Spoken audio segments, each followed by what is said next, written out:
വിശുദ്ധ ഖുർആനിലൂടെ അല്ലാഹു തആല പറഞ്ഞു, ഫമൻ സുഹ്സിഹ അനിൻ നാർ വഉദ്ഖിലൽ ജന്ന, നരകത്തിയിൽ നിന്നും ഒരുവൻ രക്ഷപ്പെടുകയും സ്വർഗത്തിൽ അവൻ പ്രവേശിപ്പിക്കപ്പെടുകയും ചെയ്താൽ ഫഖദ് ഫാസ്, അവനെ സംബന്ധിച്ചിടത്തോളം അത് ഏറ്റവും വലിയൊരു വിജയമാണ്.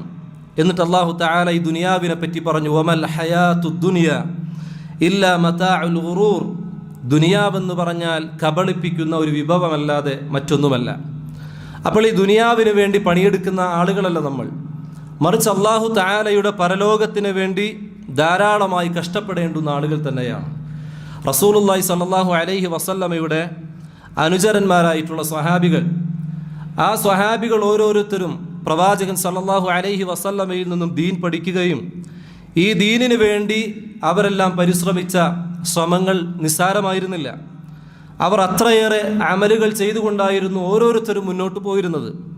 അവർ അവരുടെ സ്വന്തം ശരീരം കൊണ്ട്, അതുപോലെ തന്നെ അവർ സ്വരുക്കൂട്ടി അവരുടെ സമ്പത്ത് കൊണ്ട്, അവരുടെ ഇൽമിനെ കൊണ്ട്, ഇങ്ങനെ എല്ലാ തരത്തിലും അല്ലാഹു തആലയുടെ ദീനിനെ അവർ സഹായിക്കുകയും അല്ലാഹു തആലയുടെ പരലോകം അവിടെ രക്ഷപ്പെടണമെന്ന അതിയായ ആഗ്രഹത്തോടു കൂടിയും പ്രവർത്തിച്ചിരുന്ന ആളുകളായിരുന്നു റസൂലുള്ളാഹി സ്വല്ലല്ലാഹു അലൈഹി വസല്ലമയുടെ സ്വഹാബികൾ.